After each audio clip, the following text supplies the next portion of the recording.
Hello, everyone. My name is Mina Breezy. My pronouns are she, they. I'm non-binary, bisexual, and demisexual. Now, I know that's a lot of titles, and sometimes titles can be a lot to comprehend, but these things are needed to convey your feelings without having to explain them all at once, you know? Sometimes understanding your own self, and it's hard to find words that you can say to understand your whole self. So, these terms that we use in the community are really helpful. And this podcast is basically underlining how people should respect these and also the other stuff that makes us and defines us about who we are.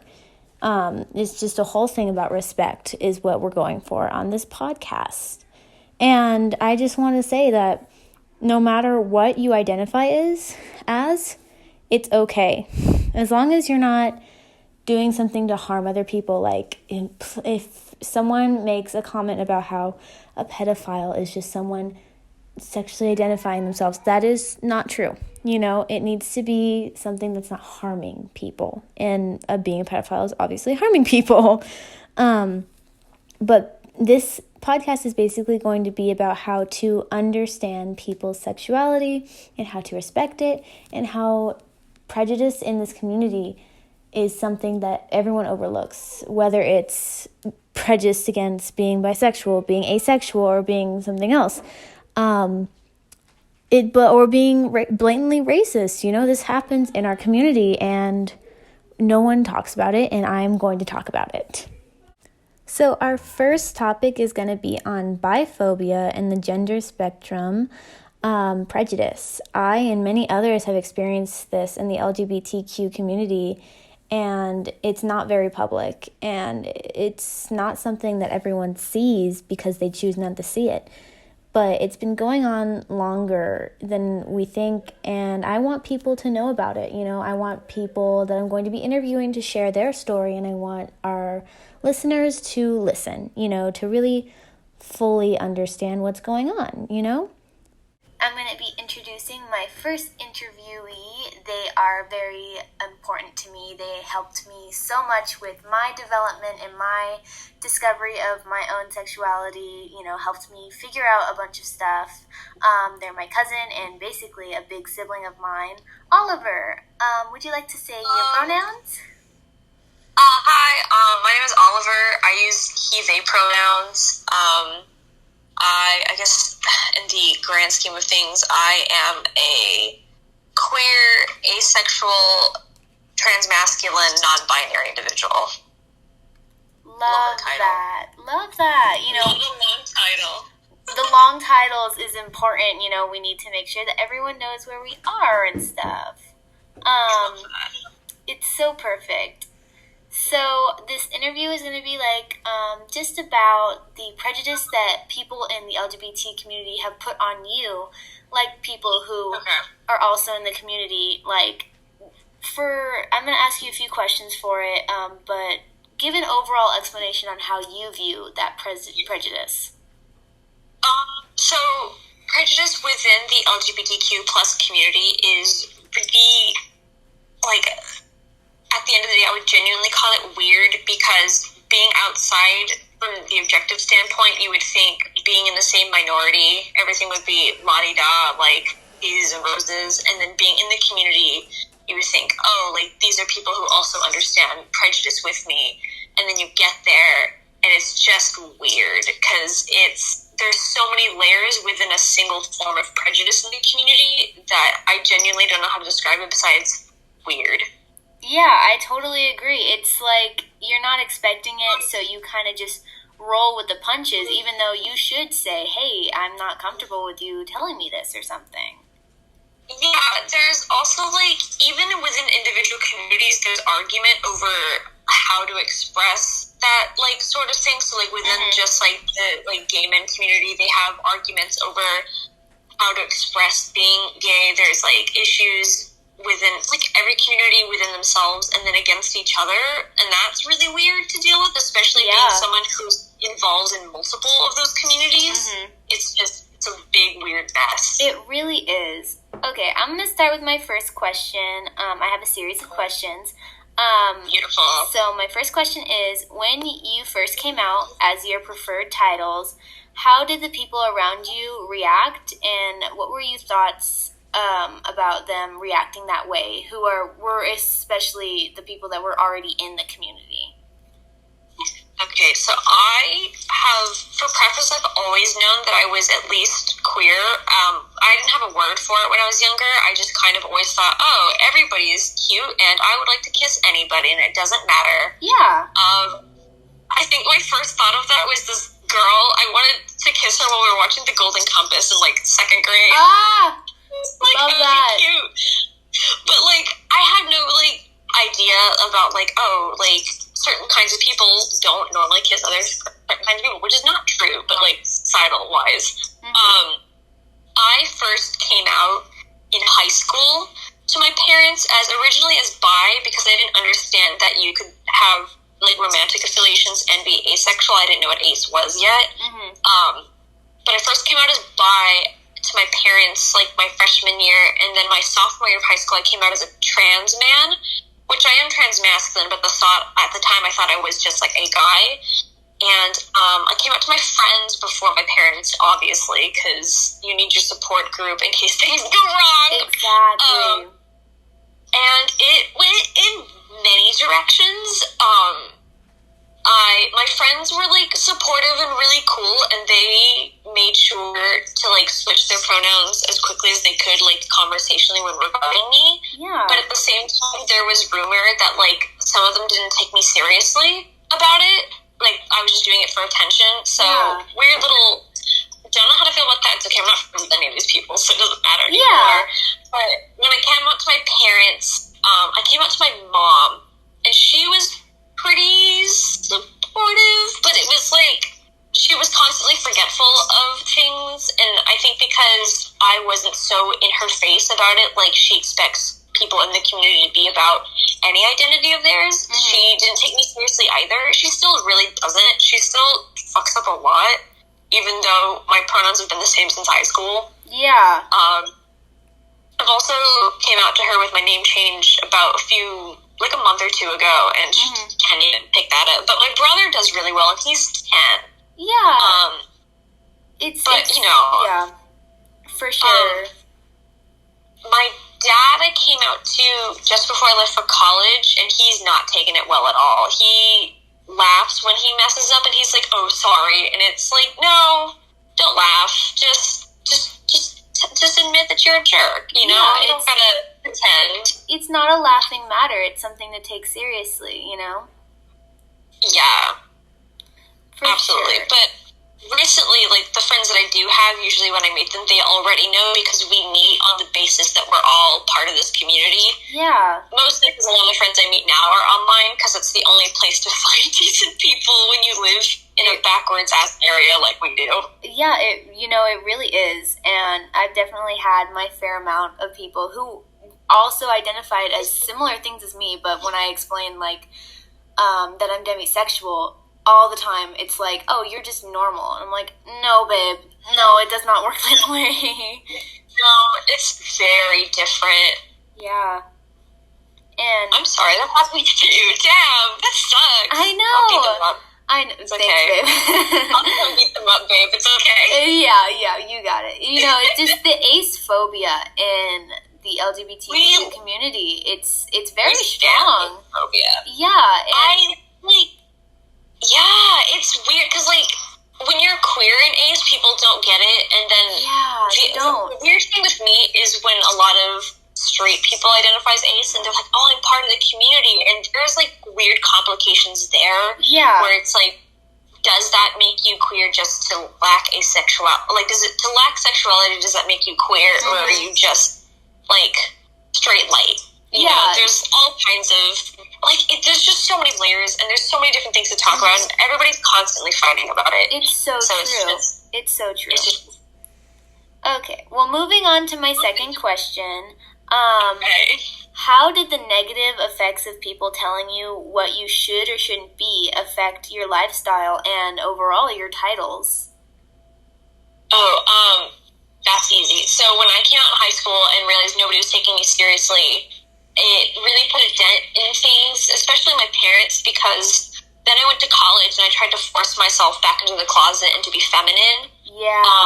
Which obviously didn't go well. And then in the midst of me trying to force myself to be something that I'm not, I unfortunately experienced some very not great things in college, which have deeply traumatized me as a human being. But, so you're, like, living through that and constantly questioning yourself, and then you've got, like, the imposter syndrome of, am I actually, or am I actually seeking attention like everybody's accusing me of? Yes. And then my senior year of college, I finally was like, I can't take this anymore. And I came out again with everyone, and all my friends were like, oh, we knew. We were just waiting for you to be comfortable, because, like, we can tell, like, my true friends were like, we can tell that you're not comfortable in a feminine body. Mm-hmm. And we also know that, like, you've been struggling because the way you've been talking. We were just waiting for you to come out. And I was like, well, that's nice. Thank you. But then since graduating college and coming back to San Diego, people would not suspect this, but San Diego is not a very queer-friendly city. It isn't, and everyone thinks it is. Like, so many people I've talked to. Yeah. Yeah, the gentrification's really gotten out of hand in the last 4 years, which I didn't notice until I graduated college in 2019 and I moved back, because COVID started hitting, like, soon after, like, I was recovering from, like, post-college thing. Mm-hmm. And it's really hard here, so I put myself back in the closet. And then recently, going through a breakup with somebody, I was just like, I can't do this anymore. And I was just having meltdowns left and right, because I felt like I felt wrong, and I felt gross, and I was getting really, like, suicidal. And so I was just like, screw it, I don't care what kind of friends I lose. I don't care if I literally never date again, because I have this anxiety about not being a dateable person because I'm trans. I have that.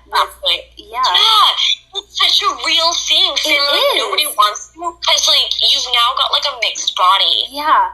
And I have that with being non-binary, and also being demisexual. I have a constant fear that people aren't going to understand how I view myself or how I express myself, and it's a great fear of mine. It's really detrimental. I feel like when you're not cisgendered in the queer community, it really adds to the layers of anxiety. It really especially does. Like, I feel like a big issue with our generation, and I will admit this as someone within the generation, is that we have spent so much time trying to fix ourselves from our parents that we, like, spent so much time, like, with ourselves, we don't know how to be with other people. That's so true. Dating is really hard in our generation, because we're so self-focused, because we've had to be, but we don't know how to use that to date people, and it's really hard. Mm-hmm. Like, I have the hardest time making connections with people.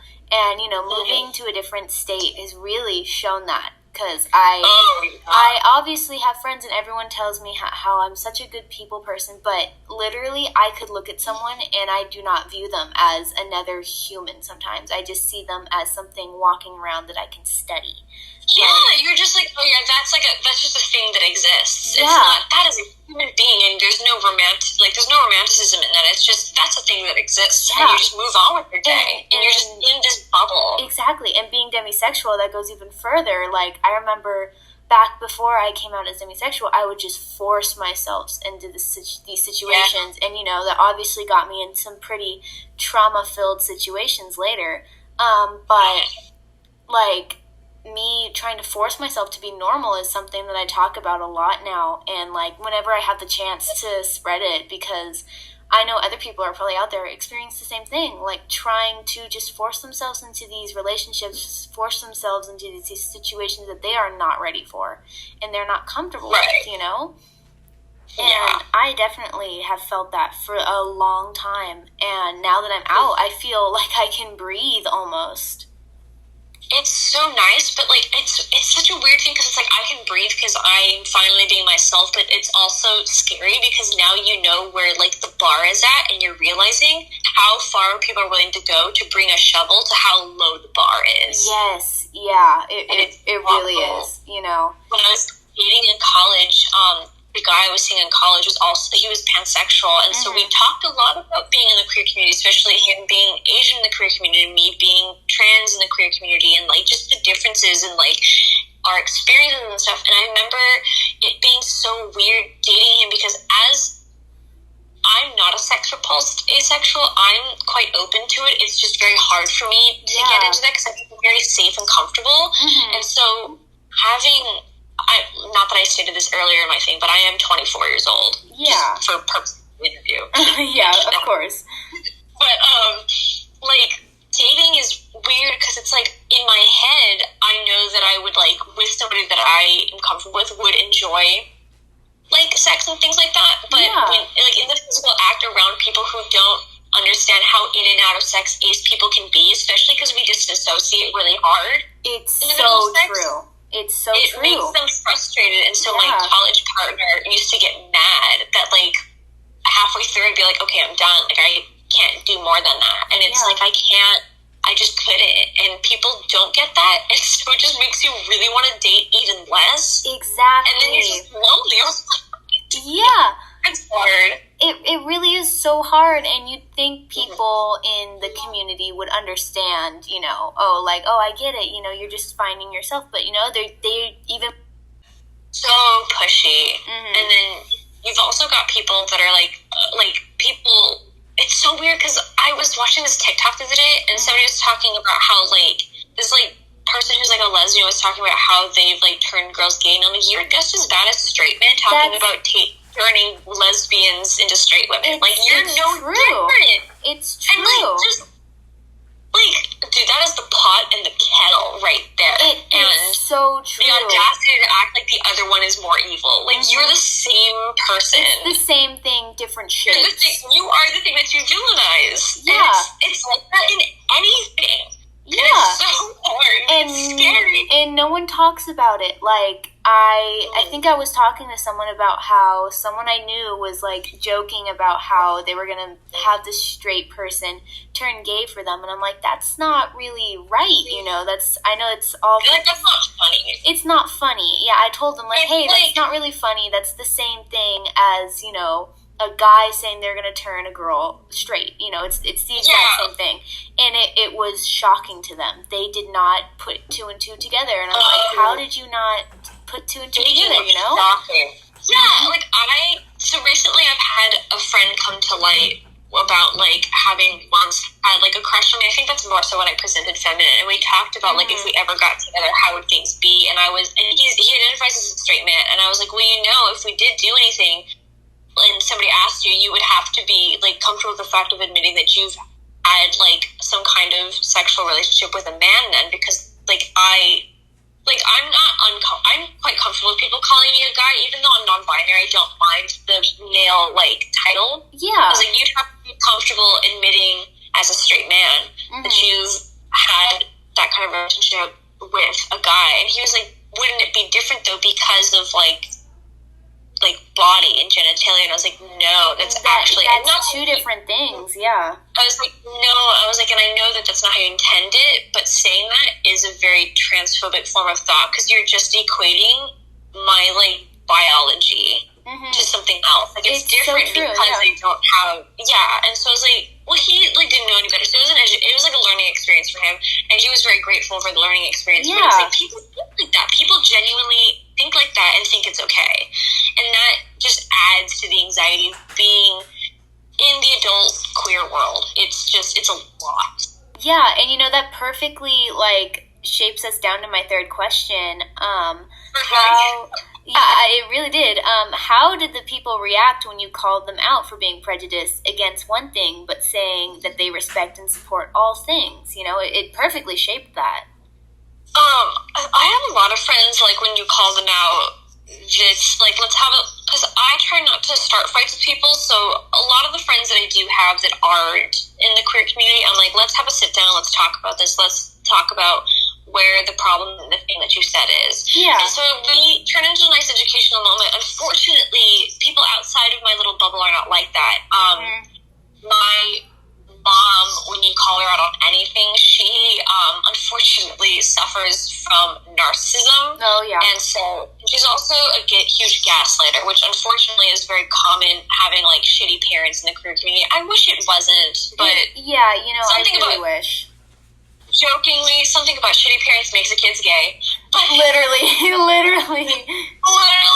But like, so when I call her out on things, it turns into this whole like me thing, and I'm like, we're not fucking here to talk about you. Yeah. We're here to talk about the things you said about me. We're here to talk about me. But it's never about that. With Mr. Aaron Nelson, my father, who we did not call father, because he lost that title. Bad privileges.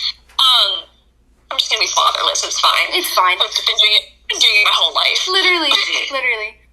Emotionally, my whole life, fatherless.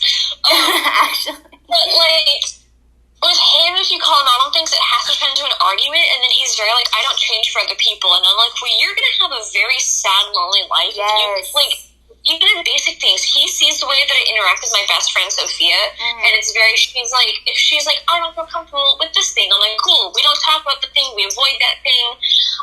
You don't like being hugged a certain way, we don't hug you a certain way, just things like that. And he's like, that sounds like such an exhausting relationship. It's and really not, that's though. Literally just the bare minimum of like, oh, you're uncomfortable with the thing, let's avoid that. Yeah, that's the he's bare very minimum. like, if I want to talk about it, then we're going to talk about it. And it's like, it doesn't work like that. And so that's obviously he takes that into account with his own fucking kid. So I don't talk to my dad about anything. He found out that I was on testosterone like already like a few weeks into me like being on it, and I was like, I'm not and he's like, this is a thing you really want to do? And I was like, I've been wanting to do it since I was like 13. Yeah. And you guys were so unsupportive that it scared me back into the closet, and I'm tired of doing things for you guys. It's so true, you know, and I've had similar situations with my parents, mostly my stepdad, you know, because my mom is in the community, and she's been in the community since, you know, the 90s. Your mom is such a role model for me within the community. Your mom's she really a model is. for me in general. She doesn't judge. She knows that. Yeah, she doesn't judge, and she really does try her hardest to understand things. Like, when I came out as non-binary, she didn't really understand it to the fullest, and she's like, hey, can you explain it to me so I can use it the way you want me to, you know? And that's what we need, you know, people in the community understanding, you know. But I've had other situations with, like, you know, my stepdad, who I do not find him a figure in my family at all. I find him as someone who happens to live with my life. We never have. Literally, when when I visited for fall break for a short time, I didn't speak to him once, and he didn't speak to me once. And you know what? That's just how it's gonna be, because he does not care. He's exactly like Aaron, where he's like, I'm gonna do this, and you're not gonna tell me how to do it. Yeah, I'm not like change for anybody. Yeah, and I'm like, well, sometimes you have to change because the other person is not comfortable with the way that you are presenting themselves. It's like forcing someone to do something, you know. In my school, we had this analogy for consent, but it can go for this too. You want to give some person some tea. You're not going to force tea down their throat. It is the same thing. You're going to see what kind of tea they want. You're not going to make them a pot of tea that they do not want, you know? Yeah, like, why waste the tea? Exactly. So it's so weird, you know, people outside the community and people inside community reacting the same way, just in different fonts, you know? It's just, I don't understand. I have a friend who identifies as a, like, trans man, and he doesn't understand the non-binary thing, but he's like, just because I don't understand it doesn't mean I'm not going to respect somebody. I will use your pronouns, and I will respect your identity. I don't understand it, mostly just because he's a very, like, logical thought person, so for him, the gray area of gender is kind of, like, a thing he hasn't researched, so he doesn't know a lot about. He's not very just take it from someone's mouth. He's very, I want to do research on it. I want to understand the historical implication of it, where it comes from. So with him, I work on him with that, where, like, I'll send him things. I'm like, here's some studies on this, or, like, this is where, like, the research started. And so that helps him. Yeah. And it's like, at the end of the day, even if you like don't know what to do with somebody's like whatever, just be respectful so long as their identity is not harmful to other people. Exactly. That's the only thing. Exactly. And I think people should be more open to realizing that, you know, I've definitely had people who are the classic, you know, token gay friend who have completely ignored my pronouns, completely ignored my sexuality identity. And, you know, it hurts because I'm like, you're one of the like figures that people see in the gay community, and you're actively being prejudiced. So people are going to think that that's okay. You're basically like a role model. This reminds me of a thing I have to tell you about once the interview is done, because I don't think it's something that our classmates need to hear about, but it very much falls within this realm. Like, it's bad. There's also, like, in the light version of that, without getting into details, there's also a lot of people in the outside queer community who go the complete opposite direction and just fetishize the queer community, and that, I think, is even weirder and sometimes worse. I'd rather somebody hate me for what I am or call me a slur than be fetishized. It's gross so true. In a very way. It's so true. Like, I am not like I'm not like a thing for you to gloat at sexually. Exactly. Just you know, throw a rock at me at that point. Like, don't do that. Roll me up in a carpet before you fucking do that for me, okay, dude? Right? Like, Jesus, just waterboard me at this point. Exactly. You know, it's just a lot about the prejudice overall, and especially towards, you know, gender umbrella that includes like trans, mass, trans femme, non-binary, you know, demi-femme, demi-mask, you know, it's a lot. And, you know, it's okay that you are confused about it, but, you know, you should ask questions before you just start saying things, you know? Yeah, like, ask questions to people who are comfortable with asking questions, but also do your own research and ask where to find the best research, because if you're just doing willy-nilly research, you're obviously going to come across people who, like, are teaching it in, like, a negative or hateful way. So don't use, like, your queer friends as, like, your personal encyclopedias, but definitely go to them and be like, hey, I want to do research on this thing so I can better understand you and not feel like I'm constantly asking you for the bigger things. Where do I go for that? It's not that hard to do it. It really isn't, you know. But yeah, you know, I'm really glad you are here to help explain this for me, you know, like, this needs to come into light, and, you know, not a lot of people are talking about it, and it kind of upsets me that people aren't. The few people that I do see that are talking about it are usually, like, on the lower end of things. I follow a lot of, a big thing for me is a lot of people, especially, like, trans women, very much get, like, their voices, like, pushed down very hard. It's so and I true. think part of that patriarchal thing of, like, oh, they were once men. It's like, no, they've always been women. It's just, you know, wrong body kind of thing. And so not only that is it a patriarchal thing, but then also because they're transitioning into women definitely get their voices pushed down. But trans men are very much fetishized, like, oh, what a soft, cute little boy. And it's like, don't infantilize, like, trans men, but also let trans women fucking speak. They have a very different kind of, like, issue that happens towards them specifically in the community. So true. I follow a lot of trans women on, like, social media, especially, like, TikTok, where, like, you have big, like, talking platforms. It's so true, to really, like, delve into, like, the harder topics, especially things that I found myself accidentally being part of just without thinking about it and having to reevaluate myself. So it's really great to hear other voices talking about it. Don't just associate yourself within a single circle of people who are like-minded. Be friends with people who are willing to challenge you. Yeah, you know, that's such a great lesson, you know, to just think about. You don't even have to, like, after hearing this podcast, you do not need to go out and do tons of research. You just be open-minded, you know? Really, like, but be open-minded with the intent to change yourself where you see that, like, you are being part of a problem. Exactly. You know? It's not just, like, being open-minded for not being like, oh, well, dear diary, today I learned this, and then just, like, stashing it away. Like, really think about the things that you're thinking about and think, am I applying this in my life? Where could I apply it? Exactly. It's not hard to do that. If you think it's hard to do that, it's just because you don't want to change and you are part of the problem and you don't want to recognize that. Exactly. Well, thank you so much, Oliver, for your time and your amazing stories. You know, you really helped. I really hope that this is going to make a difference and shed some light on this problem with your cooperation involving my podcast, you know?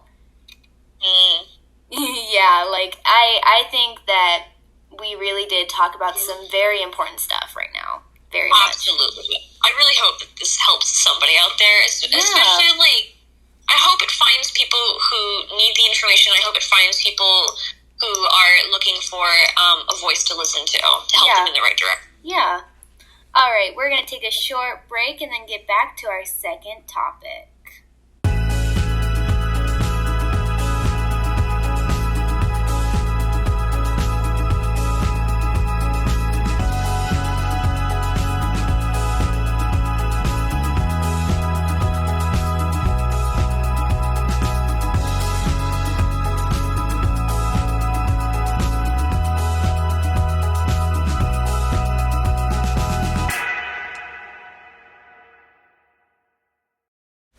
Next, we are going to talk about the racially prejudice in the LGBTQ community that no one seems to understand fully.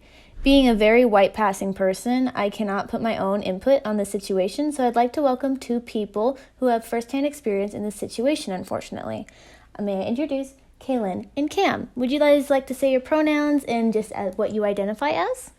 I'm Kaylin. I use she, her pronouns, and I am femme, I guess. I'm Cameron, and my pronouns are she, her, and I classify as a stud. Love that. Okay, so do you guys want to talk about just the general idea that this community is racist sometimes? I think it has to do a lot with people subconsciously choosing one identity over the other. Like, a lot of white queer people identify with being white first, and so they are inherently subjected to those prejudices and those biases and that privilege of being white. So when you have two identities, it's hard balancing those two, and I think a lot of people fall in between the cracks of that. Yeah, for sure. Do you have anything to add, Cam? No, what she said. Okay. We're going to start with the first question. That was very enlightening. Thank you. First question. When did you first realize that the LGBT community was racially biased? I think for me, in a public matter, was Caitlyn Jenner. There wasn't really a specific instance, but I just saw the way she interacted with POC, even after she transitioned. And I think that's one personal instance, but also, white, gay, cis men that often like to prey on the features and the archetypes of Black women. And they they like to treat Black women as a caricature instead of actual people, and they like to almost not mock but imitate those characteristics. Yeah, I've definitely seen stuff like that. It's unfortunate. It really is. Cam, do you have anything to add to that? I had a gay uncle, and his fiance was Black, but he always would throw slugs at him all the time, and to be weird about it, really racist towards him. And now he has a white fiance, and he thinks he's the shit now. Yeah. So you can really firsthand say that you've seen it. Yeah. Yeah, for sure. Second question. Why do you think this issue isn't recognized enough, even though one of our founding founders, not fathers, was a Black trans woman? Again, I think it slips in between the cracks because privilege goes so unseen in this country. People, it's subconsciously white privilege. Yeah, it's so subconsciously acted out that a lot of people don't get called out for it. It goes unchecked a lot, and I think another reason it goes unchecked is because it's I'm queer, so you can't say anything to me. I'm not racist because I have a Black gay best friend. Yeah. It's a lot of that. It's a lot of just looping around and saying, I can't be that because I'm this. It's a loophole. Definitely. Again, like I said, those two identities, they use one to their advantage, and then they fall back on another one when they try to get checked. Yeah, for sure. I know a lot of influencers have definitely run into that. Right. being blatantly racist and then immediately going back and being like, well, I can't do that. Look, I'm a gay icon, or I'm a or queer icon. You're being homophobic. You're being homophobic. Yeah, definitely. Like, I definitely seen a controversy with Jeffree Star in the exact same manner, and it was just like, no, you're literally racist. Right. I think a lot of people, well, and that's another problem, is that people think racism is blatant and in your face, straight up calling someone slurs, where it's so normalized that it's kind of swept under the rug, like these many microaggressions, or being complicit, or just falling silent when you know you're at fault. So Yeah. I think that's another problem. So true. Like, it's not something that's obviously going to be out there. Like, there's definitely probably levels. Right. Yeah, of course. So for my third question, how would you like to see change happen in the community? Do you want to take that one? I think first it has to start with like educating yourself, knowing, because not a lot of people in the queer community know about Marsha P. Johnson and know about what she did, and even then, I think it still has to do a lot with educating yourself and how, like, systems are still put in place against Black people and other people of color, and how, like, even though you're queer, you're still benefiting off of those systems. And I think it needs, like, another big one is respecting Black women, especially people in the queer community, because they find themselves imitating those archetypes and stereotypes of Black women. They look up to us. That's true. That's all they do. Just respecting the community and come together as one. This is how we really can fix the problem. Well, and I think another thing is acknowledging the intersection between the Black and the queer community. Definitely. Because a lot of people think it's the Black community, it's the queer community, completely dismissing all of those people in between. That's true. It's definitely something where we need to own up to what's been happening. Good. Totally agree with that.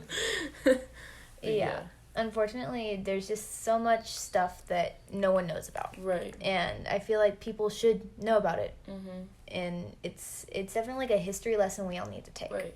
Well, and I think a lot of people place the blame on, like, the government or like the school system, which may be true from kindergarten to 12th grade. Yeah. But after that, like, you're what now? 18, 20, like, at your big age, you can't Google something. Yeah. And now it's our jobs to educate ourselves, because nobody's going to hold your hand and walk you through the civil rights movement or walk you through the Stonewall riots. Nobody's going to do that. Yeah, it's about self at that point. It's no one's telling you to be blatantly, like, oblivious.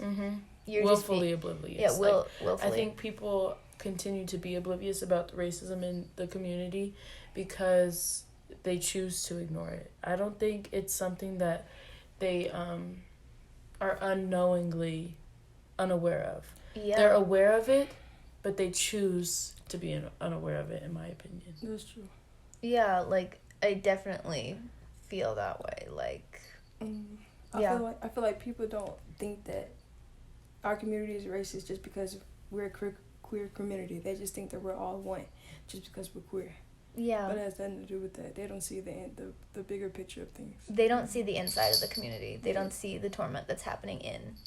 For sure, like, this prejudice is totally overlooked because everyone thinks that our community is all loving and stuff. Like, it can be, but there's so many problems that are left unfixed, and this is one of them. Agreed. Yeah, it's just something I wanted to bring to light, because not a lot of people talk about it. Like, when I first said this topic, like, so many people in my class were like, huh, what? Like, you don't know about this? Like, it's just something for, like, people who are actually in the queer community can see. Right. But other people who aren't, and probably some people who are also in the queer community that are a little more oblivious than others, are just blatantly ignoring. Well, and I think it's fair to point out that a lot of people like to play the oppression Olympics. I don't like to compare, like, disparities. I think that's unfair. But when it comes to it, you're a white male before you're a white gay male. It's so and that's true. just what it is.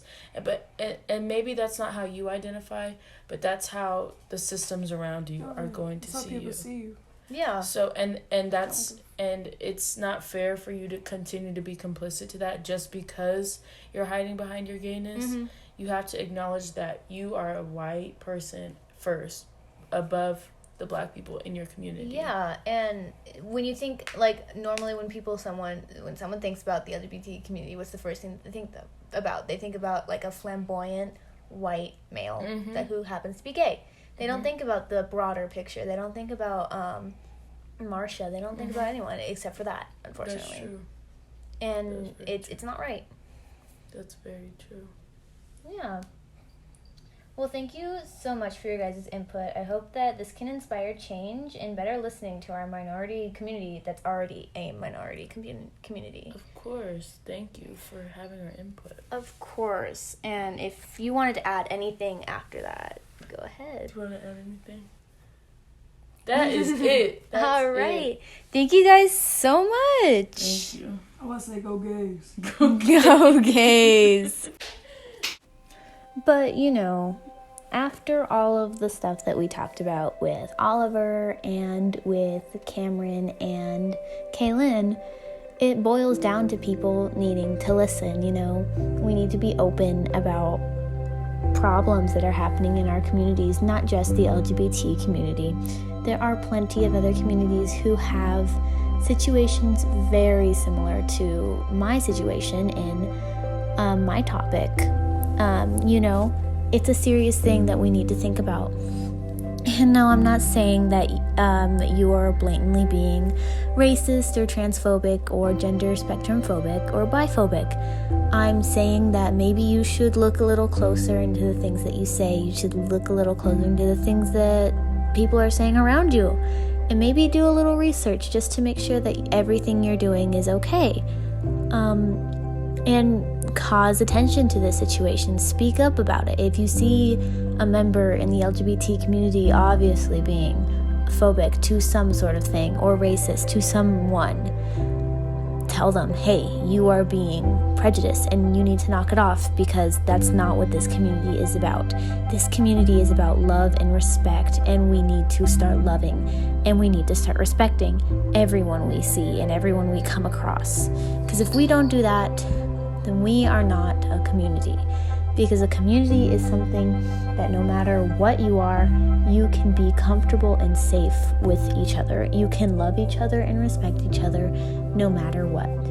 And I think that's a great place to end my podcast in. So thank you guys so much for listening. I really respect and enjoy you guys respecting and enjoying my podcast. All right, guys, later. Feel free to ask me questions when you see me.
say